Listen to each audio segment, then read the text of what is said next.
Hello and welcome to the Well-Tempered Cast, the podcast for Baroque music, Baroque era, everything that was going on back then with historical keyboard instruments, historically informed performance practice, and so on. My name is Nenad Leonart. I'm your host. I'm a studied harpsichordist who has kind of found himself living in the 21st century and trying to make sense of all of what's going on compared to back then. And that's why we have this podcast. It's to dive deep into what was going on back then in the heads of the people. How were they feeling? How were they thinking? What was their day-to-day projects, their thoughts? You know, kind of a lot of the stuff that we have forgotten over the centuries. Now, I'm fascinated with all this music because it resonates with me in a very, very deep sense, much more than any other music does. And probably that has to do with some underlying values that it has. Also, basically like how it's shaped with the style, the energy of the music, and so on, right? Every era has its own perks and its own characteristics, and I just really happen to love the Baroque, and obviously Johann Sebastian Bach. So what we are doing in these episodes is we are diving into all the details that will help us understand better how this music was conceived, how they thought about it, what it was for them, because believe it or not, they had a very different relationship to music than we have today. And this is also something that we are going to learn about in today's episode. Today's episode is part 2 of the 4-part series around time travel into the Baroque era and trying to understand the life of a person back then. We are looking at different aspects. We are looking at daily life and society. We did in the first episode. Today, it's going to be about technology and science compared to today. And then in the part 3, we're going to look at culture and work. And in the part 4, the last one, we are going to check out the worldview and the general ideas of people back then. Okay, so now today focusing on tech and science. Obviously, we are in a time where everything is exploding, like the development is just at an unprecedented pace. Like all the time, new gadgets, new phone, new AI, new technology. Like it's crazy. It's crazy. And that's the time we live in. Back then was more or less the opposite. And we are going to find out, like try to put this new glasses on to understand how it was growing up 300 to 400 years ago, how everyday life looked like, and what the geniuses and like the brilliant minds of that time concerned themselves with, and where we were at as the human race, like where our knowledge, our wisdom, our discovery of the world was at the time. The reason we do this is because of a huge fallacy that we have as human beings, which is we just take things for granted. Or actually, we kind of suppose that everybody else thinks the same way that we do. Kind of also stems from the Bible. There is this so-called golden rule, which is do unto others as you would like them to do unto you, right? So you kind of treat others like you would treat yourself, which basically contains the assumption that people back then would be thinking in the same way that we do, right? In the same way that we were brought up, that we have our experiences and our, well, modern worldview. Everybody knows it's not the same for them back then, right? But what we don't really know and what we very rarely concern ourselves with is how exactly was it different, right? It wasn't just old-fashioned or anything. It was old-fashioned in a very specific sense that was specific for that time and era. And with this episode, we're trying to really go into detail how to understand what people were thinking about back then. Okay, without further ado, let's start with tech and science. And we're going to start with number 1 out of 10, which is going to be the scientific revolution in progress. Now, around science, there's a few things that we need to understand. And first of all, the Baroque era in general was a transformative time for science. We have figures like Galileo, we have Kepler, we have Newton, and they were kind of laying the groundwork for modern science, like modern physics, astronomy, mathematics. And at the same time, unlike how science today is done with like rigorous peer reviewing and processes of maybe doing studies or trying to prove something, scientific discoveries back then, they were often made just through individual observation, a lot of time through intuition, and also experimentation. So they often overlapped disciplines. And this includes music. Music was a science back then. We'll go into that a little bit later.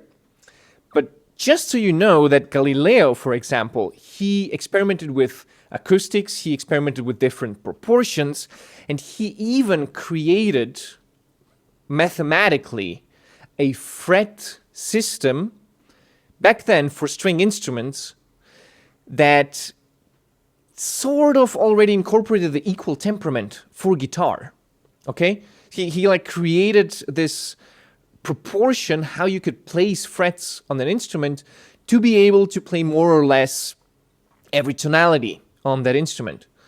And this was a couple hundred years before people really started doing equal temperament. This was in one of his treatises, and you will notice that a lot of them, again, were involved with music as well. Now, if you know a little bit about how harmonies were basically made back then, how they treated the tuning systems, the different temperaments, you would know that the tuning system wasn't equal, right? And this idea of Galileo was quite a modern one as well, which turned out for the people back then to be very unpractical. But I think somebody told me that guitars today are more or less based or built on the same proportion that he kind of wrote down some 400 years or so. That's amazing. Now, these cross-disciplinary efforts that we have from different scientists, they were also closely tied to the education, which we'll also look into a little bit later.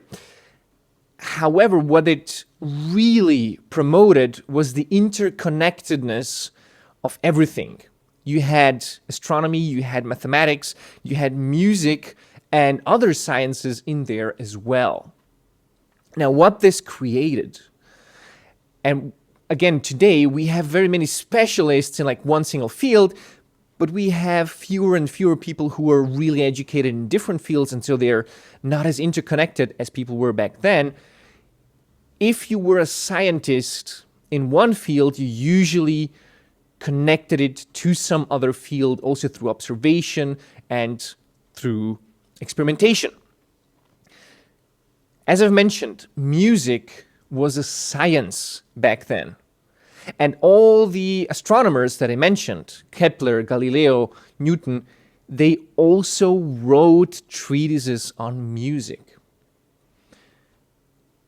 When I first heard this, I was amazed. I was like, I never knew that these people that are kind of the brilliant geniuses of that era concerned themselves with music, which today, right, is, let's say, not one of the noblest professions out there.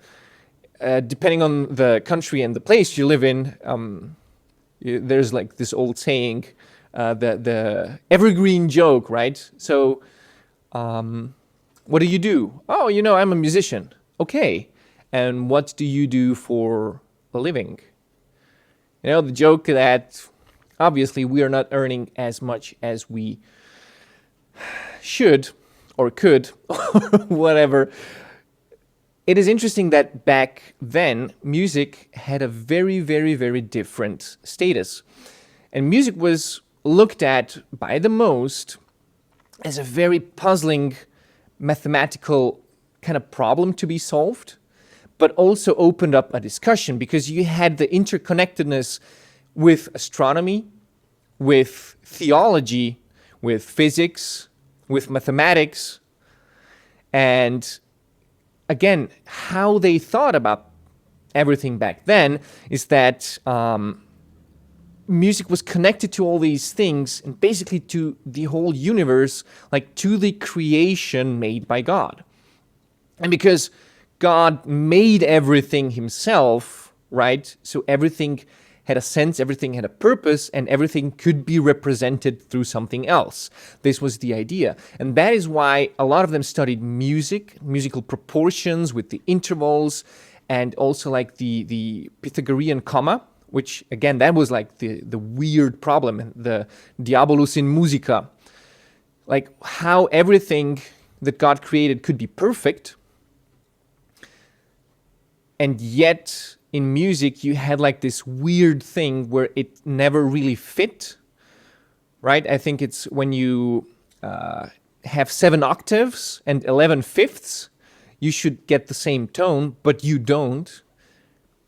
Again, because of how the proportions work. And then you have this small discrepancy, that's the comma. And then they had to figure out back then what to do with this imperfection. Like, why would God create an imperfection in his system? And you had a lot of, again, discussions, treatises, trying to make sense of that and trying to put it in its right place, trying to figure out, okay, how is this connecting, again, to astronomy, to the universe, and so on. And you will find, not just by astronomers, these treatises, but also by educated musicians. Kind of everybody who thought a little bit more of themselves or was into education, they had their own theories and their own opinions of how actually music, first of all, was a science and how it connected to the universe. It was not just like a mathematical science, but also closely connected to rhetorics, like how to communicate, which was going back to the antique, to old Greece, and also to the connectedness to human emotions. So to the core of the human being, which was, again, it moved like to the center of the universe back then. And the first thoughts from Galileo, from Kepler, they are coming out and saying, well, maybe not Earth is at the center of the universe, maybe it's something else. And that's going to bring us to our next point, which is number 2, the limits of the world where people were living in back then. Now, science was heavily influenced by societal constraints and by religious constraints. You couldn't just go out in the street and make any kind of assumption. First of all, there was no free speech. Certainly not. You had to adhere to the rules. Everybody was doing their own thing inside of very close-knit and kind of close-minded areas that you could move in around. For example, the Catholic Church in particular was very, very strict, and they did not like any kind of new discoveries that questioned their worldview or that contradicted like their theological doctrines. For instance, Galileo, he faced trial and then had house arrest because he said, well, maybe we are revolving around the sun, right? So he created this heliocentric picture of the universe, and they just didn't like that. Now, when you have this tension between faith and reason, this kind of creates a very fragile environment for new inventions, for scientific inquiry, like what is allowed and what isn't. Some 100 years before that, you have, for example, Da Vinci when we know like what a brilliant mind and artist he was, going into cemeteries at night to dig up corpses so he can study anatomy, because he was fascinated by the human body and how it works. And it was not allowed to do that, so he had to hide while doing it and face severe punishment, even death, if that got out that he was doing it. So if you wanted to do some kind of innovation back then, you had to carefully balance that out just to avoid persecution. You were not allowed to question certain things that were put into place. Today, it is much different. We have free speech, like everybody goes out and says what they want, and we have like these public disputes, and we have like these, right, free speech is not free speech, and we also have a lot of discussions around this lately. However, you cannot compare it to how it was back then.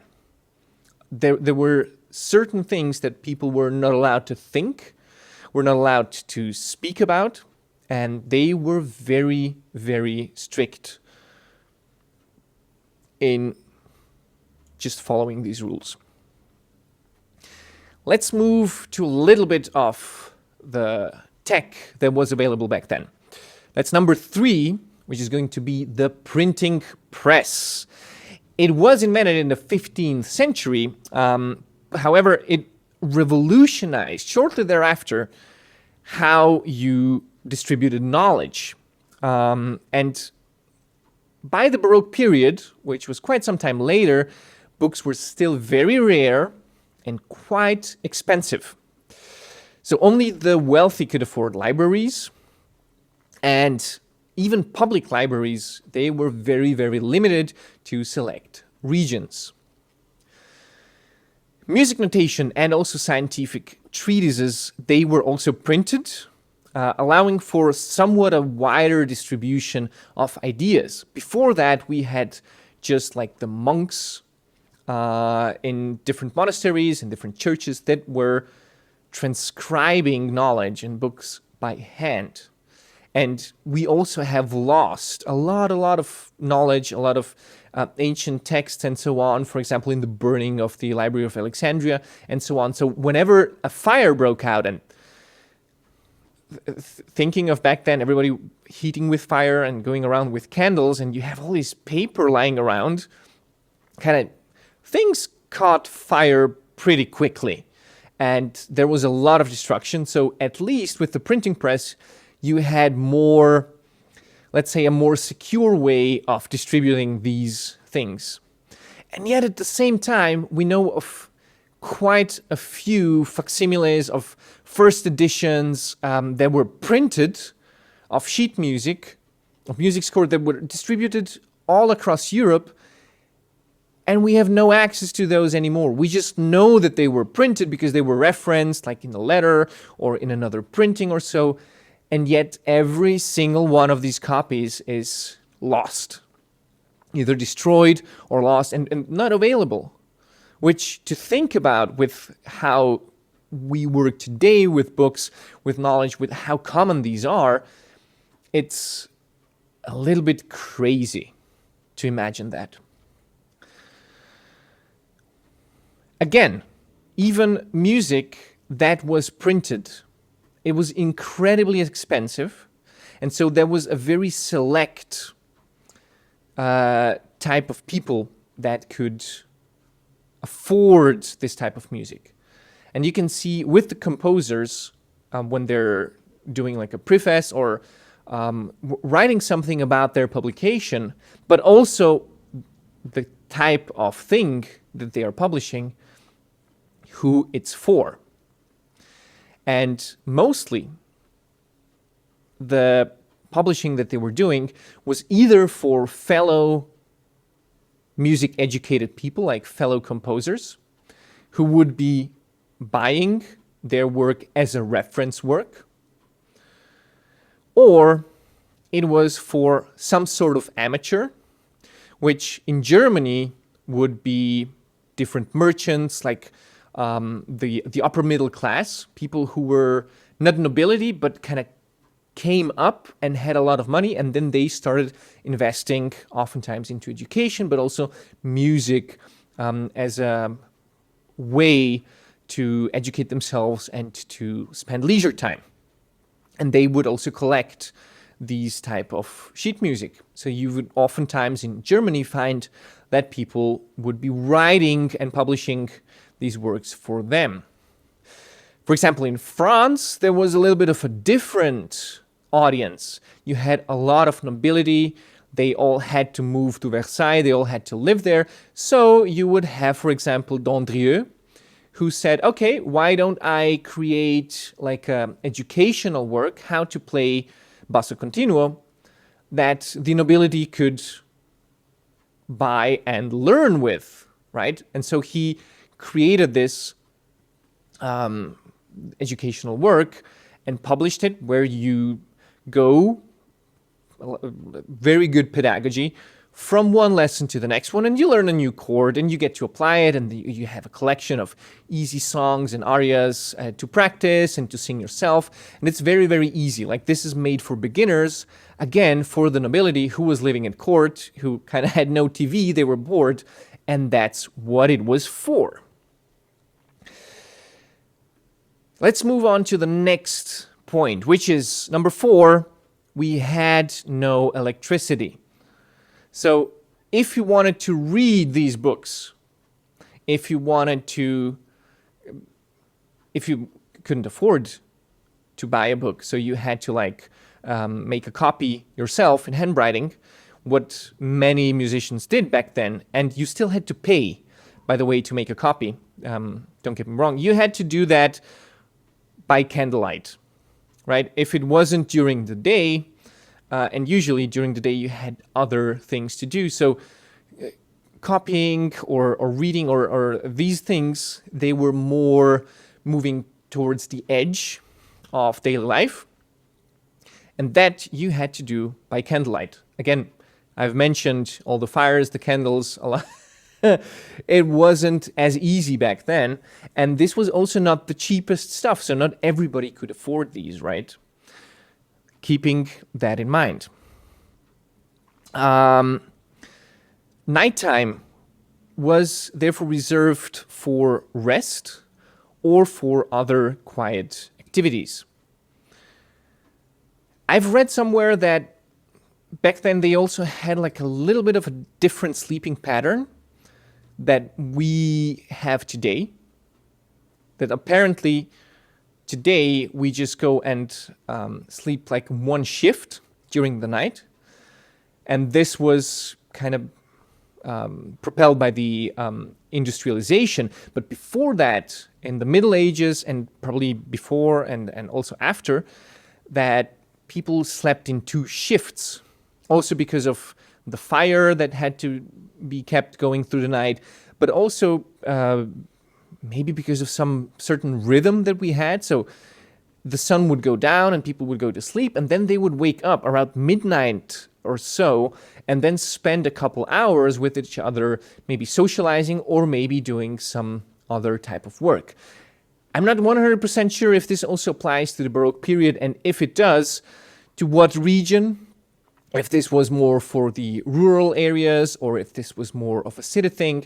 I haven't gone into that, but I think it's a very interesting thought to understand, okay, nighttime back then was shaped very differently, and also because of the light situations. Let's move to number 5, about the medical knowledge that was pretty limited. So medicine was kind of rudimentary. There was little to no understanding of germs, of how infection works, of general hygiene. Treatments were kind of like bloodletting, leeches, herbal remedies, and surgeries were obviously performed without anesthesia. Now, many diseases that we consider manageable today, they were often fatal, like, let's say, pneumonia or appendicitis. physicians did rely back then on theories like the four humors. And this, to understand this, for me was the key to understanding a lot of Baroque temperament teachings, of how music was perceived, of how music was conceived. So even this is closely related to medicine and to the theory of the four humors that actually goes back to ancient Greece again. You had like the four humors. We'll get into this, I think, in another episode. But basically through these, the idea of the medicine was that you had to have a balance of these liquids, of the humors in your body. And the idea of somebody being humorous, right,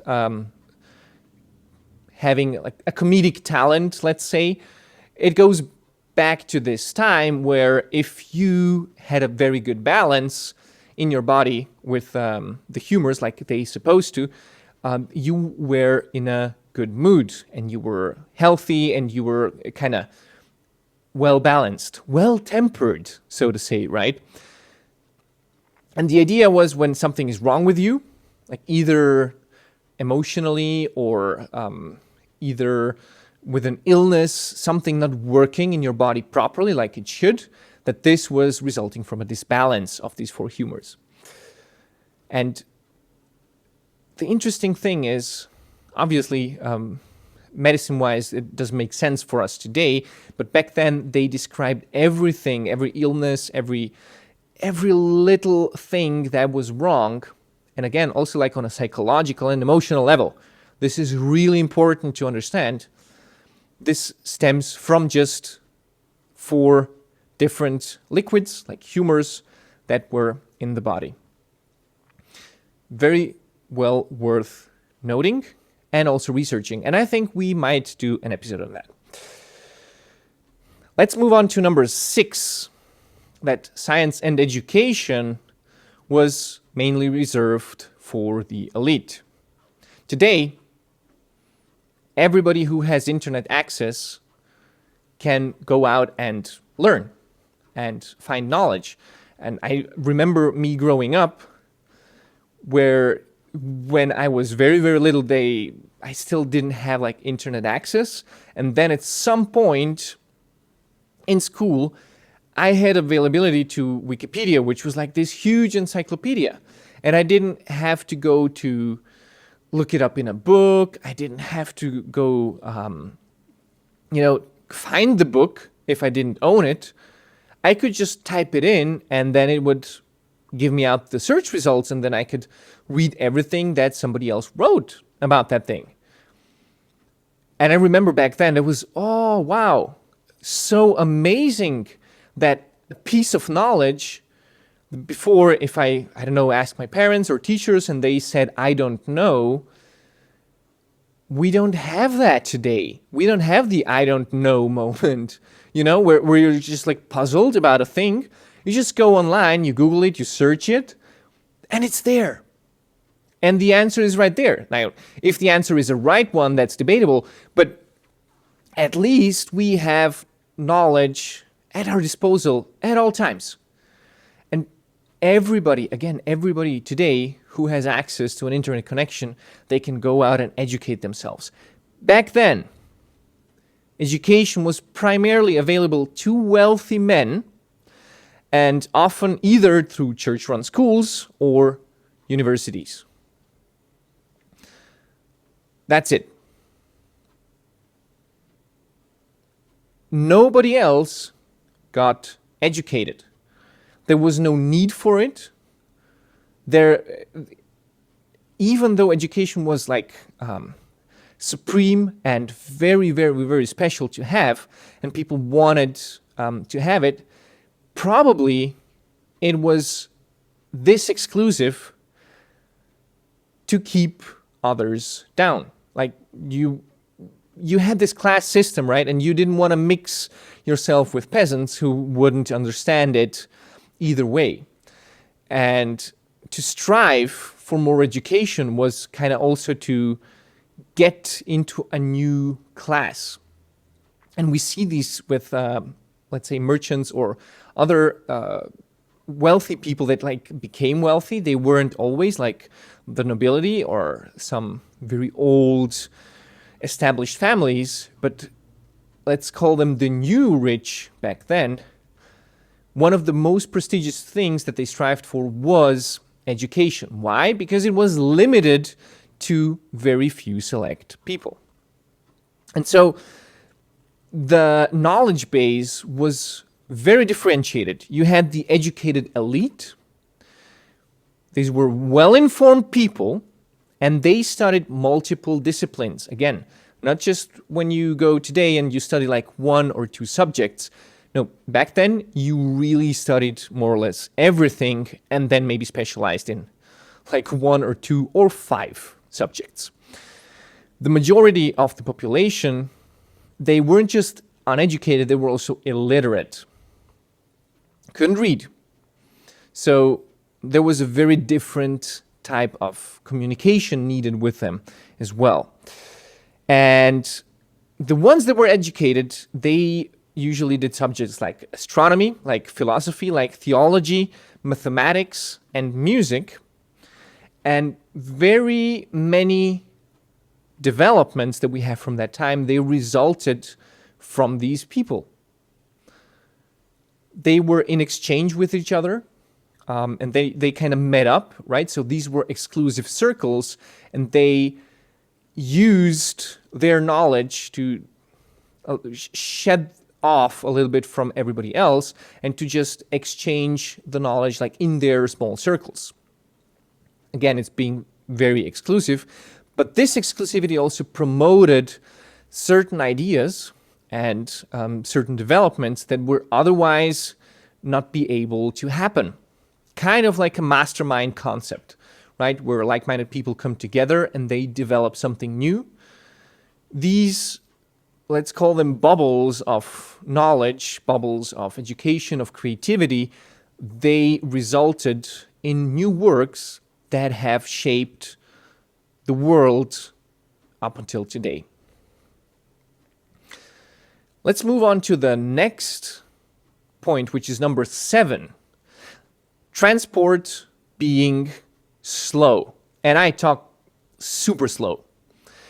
Long journeys were extremely physically demanding because travel relied on horses, on carriages, or boats. That's it. A trip that would take hours today could take days or even weeks back in the Baroque era. Worst case, you had to go by foot if you couldn't afford anything else, and there are some accounts of people doing long, arduous traveling by foot. Roads were also often poorly maintained, not the safest, because travelers faced risks like bandits along the road or harsh weather, and it was not an easy thing to go onto a road and just go travel. It took you courage. You wouldn't just do it like that. And the slow pace of travel also meant that cultural exchange was quite limited. It was limited to major trade routes. It was limited to larger cities and isolated areas, like secluded villages, places that weren't as important to reach. They kind of retained more or less unique local traditions. The other places were, let's call it, more adapt to fashion and what kind of trends were going around at that time.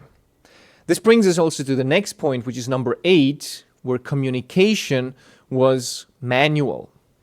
Today, also, it's so easy for us to talk to somebody, to put out a message out there, to just think about something and then reach out to the person and it's going. Back then, letters were the primary means of communication. So first of all, you had to sit down and write it by hand. So you had to be educated, right? You had to know how to write. Then you have to have access to paper, which also wasn't like the cheapest thing around. And then you had to hand it to a courier who would be navigating, again, dangerous roads, long distances, not necessarily being sure if he delivers the message, right? And also, you didn't know when they would deliver the message, so it could take weeks or even months to arrive. So the pacing was very, very, very slow. And also you would think about what you would write down 3 times before you send it off. Because once that you sent it, it's going to take a while till you get the response. So you better make sure to write everything down that you want to communicate. On the other hand, news that was traveling around, it was very often unreliable and also inconsistent, as it relied on word of mouth. Now, we as humans, we tend to do this wonderful thing where we kind of don't really say what is in our heads.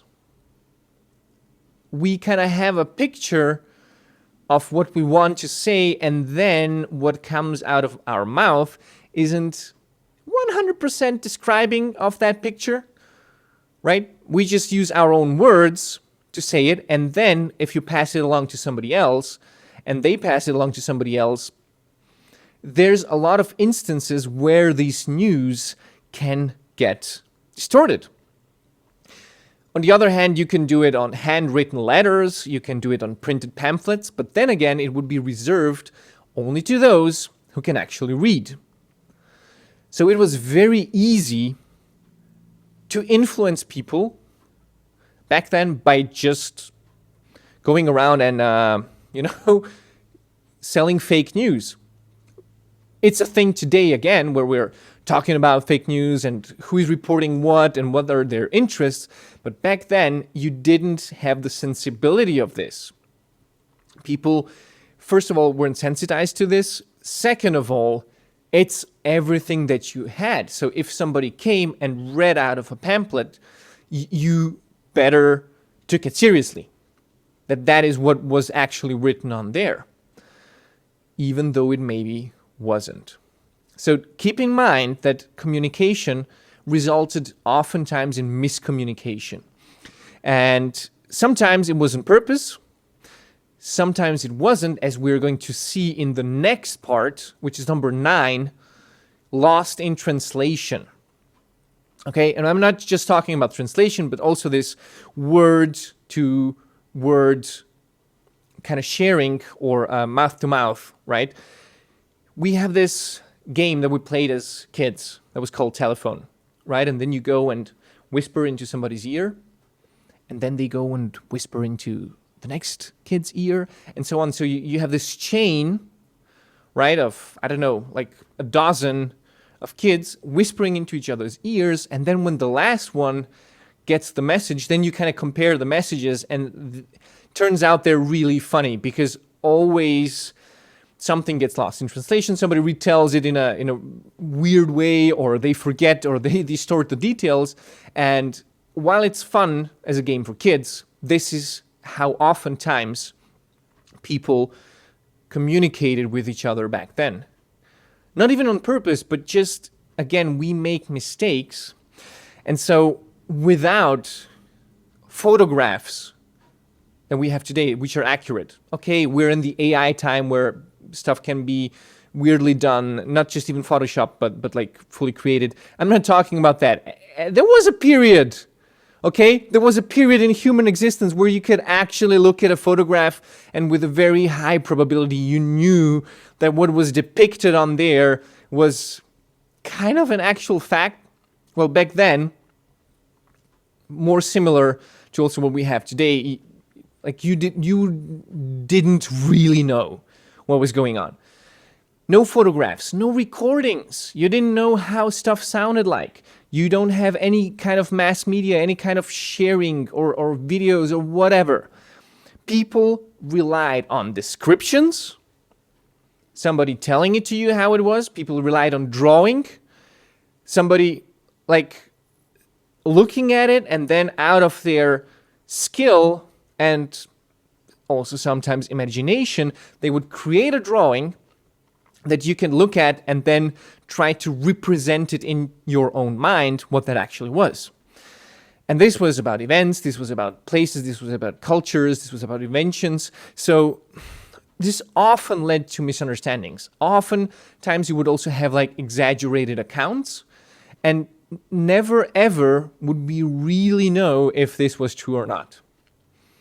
This is also a huge issue with dealing with historical sources, because you just don't know, okay? There's no 100% certainty, and sometimes the sources would contradict themselves. And then if you are in the business of historical treatises and whatnot, you have to go and make up your own mind which one was more probable and why. And that's why you're dealing so often just with probabilities and percentages, and you cannot pinpoint exactly, like in today's, let's call it scientific measures of how something really was. For example, like depictions of exotic animals or distant cultures, they were extremely inaccurate.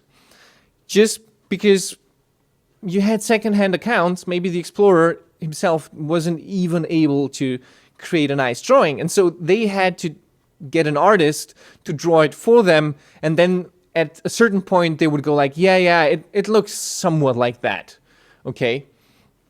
Another example is, for example, the chinoiserie or the Far East people, how they were represented in France, like in the French culture. For example, in Lully's operas, or like in the harpsichords that they were building back then, and then kind of doing these Chinese-style drawings on them. This is how people imagined that culture to be, that particular one. So you have a very strong distortion of distant culture that was reported about in secondhand words, and then they used these words and created like how they thought this culture would behave, or what kind of music they would listen to. Like you have the Turkish music and so on, and the French court in several instances, and you can just like listen to that and imagine, like, see how they imagine Turkish music to be like. You even have that with Mozart with a Turkish march, right? Very, very weird stuff going on back then from our today's perspective, but from back then, that was like the thing they had. That was the best they got about that culture, the most direct. If you wouldn't go to the place to see it with your own eyes, that was what you got. Secondhand reports, reading in books, looking at drawings. That's it. And this leads me to the last and 10th part that we're going to cover today, which is that we have a completely different amount of information and a different flow of knowledge. Now, in the Baroque period, as we have covered, knowledge was extremely scarce, and you had to go a long way to acquire knowledge, and especially good knowledge. It wasn't readily available as it is today. So books, manuscripts, oral traditions, these are the primary ways to pass on information from teacher to student, from researcher to fellow researcher. This means access to knowledge depended on your social status and on your location. And since printing books was really expensive, not just the buying, but also the printing, since all these means of communication, they were very demanding, the easiest one was still just oral distribution. And because of that, we have very, very few sources on how to go about interpreting music from the Baroque era. To really understand all the habits that they had as musicians, you probably know it from your own music lessons. It's so much easier to demonstrate on an instrument what you exactly mean than to describe it with words. Now today we have the medium of the recording, so it's easy to just go out and point out the recording. But back then, you would share these traditions just in the music lessons. And because it's so obvious, like when you hear it, you don't have to put it in words. So they would use like words that were, again, we are going back to the bias that we have as humans. They were also supposing that their culture, like when they were writing down, that people would understand what they mean. Because this is how people think. This is how people are. Right? It doesn't go just for us. But we have to understand that we have this bias studying sources of other people that also had this bias. So you see, this is meta on very many different levels if you really want to go into understanding these people and this era. So trying to get into it means that you have to, as we've mentioned, do the probabilities. Like, which one is it now more plausible of these solutions, but also then understand that they did not necessarily use the right words to describe what they mean because it was so self-evident and obvious for them describing what they meant. And because information was so expensive, like every word that you wrote was more expensive. Every additional note that you wrote needed more time, and so on. So in order to save resources, to save money, to save time, to save paper, to save anything, they would just write down the things that they thought were important to distinguish themselves from the things that were common at the time. And we don't know what the status quo was. We don't really know what was common. Was it common to play more inegal? Was that like the normal thing? Or was the normal thing to play every note at the same length? Very, very weird questions that have to be selected and taken apart and given the answer for each particular region at a particular time in the Baroque period. And so you see the complexity of the research that we have today because of very limited information and the information flow that we had back then. This also means, and which is I think a very, very good thing, that because unlike today, where we have a complete information overload and we need to like filter out what information we're going to take and which one we're going to discard, back then they had very little information but could really delve deep. They could completely go inside of that like microcosm and create new worlds where everything makes sense, where everything is related to each other. And we can see that in the compositions, in the music, in the artworks, in the architecture, in everything that we have left from that period that we can marvel at today. They were able to create it because they weren't as distracted as we are today. So limiting information has its benefits as well. And I think as a society that we can learn a lot from this Baroque perspective on the more you limit the information that gets to you, the smaller your world gets, so to speak, the more colorful it can become, the more interconnected it can become, the more sense it will make ultimately to you. And that is something that I find highly rewarding in doing this kind of thoughts, in this kind of research. You can really dive deep and almost lose yourself in this wondrous world of what was going on back then. And it's not just that you feel like Sherlock Holmes, right? Where you look for clues and what could this mean and where is this leading, which is obviously a great thing in and of itself. I think it's also important for us when we want to move forward as humanity, when we want not to have history repeating itself, to really, really understand history in the first place, what was going on. And probably from today's episode, you see certain parallels that are also going on today. And you see certain things that, let's say, challenges that we're also facing. So it is on us to find out how to best deal with these changes. And maybe we can also look at history and how others have managed these types of situations in the past, so that we can go into a future with a better and well-equipped head full of wisdom how to deal with it. Thanks for tuning in. Do let me know everything that you liked about this episode, what you want to have elaborated more about, if there's something piquing your interest. I'm happy for any kind of feedback, and I do react to the community. So whatever you want to share, if you enjoyed something, if you enjoyed something not as much, do let me know down in the comments. You can write me an email, you can write me a DM.